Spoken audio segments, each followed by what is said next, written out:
कर्ज में डूबे पिता ने बेटी के 12 लाख के गहने लौटाने से बचने रची लूट की झूठी कहानी, पुलिस ने किया बेनकाब। शुक्रवार को कुछ ही घंटों में एक व्यापारी की चालाकी पुलिस के सामने बेनकाब हो गई। दरअसल शुक्रवार की सुबह सुबह केतका रोड निवासी नरेश अग्रवाल कोतवाली पहुंच गया और पुलिस के सामने यह कहकर रोने लगा कि उसका सब कुछ लूट गया। जल्दी कुछ कीजिए साहब, व्यापारी ने बताया कि उसके घर से महिला व युवक चाकू की नोक पर 15 लाख के सोने चांदी के जेवरात लूट लिए हैं। व्यापारी ने पुलिस को बताया कि घर के सामने गुरुवार की देर रात महिला पुरुष झगड़ रहे थे।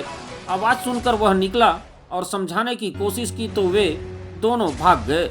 इसी बीच दो व्यक्ति उसके घर में घुस गए और चाकू अड़ाकर वारदात को अंजाम दे दिया।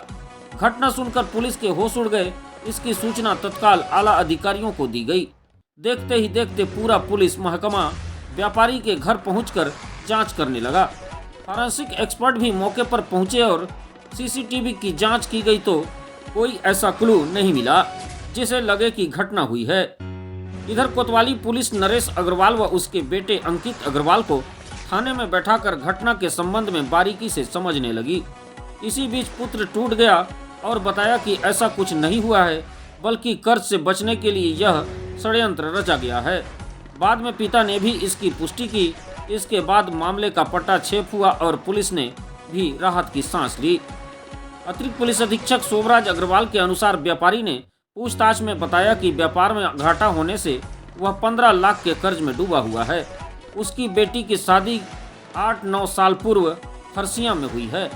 इसके 12 लाख रुपए के गहने मायके में ही रखे हुए थे, जिसमें से कुछ गहने जेवरात उसने बेचकर कुछ कर्ज चुकाया था। अब जब बेटी गहने वापस लेने आने वाली थी और नरेश देने की स्थिति में नहीं था, इसी से बचने के लिए उसने लूट के वारदात की झूठी कहानी रची थी। एएसपी ने बताया कि झूठी रिपोर्ट लिखाने का मामला पिता पुत्र पर दर्ज किया जाएगा। मामला फर्जी था और बाप और बेटे के द्वारा मिलकर ये लूट की घटना को रची गई थी ताकि पुलिस को गुमराह किया जाए।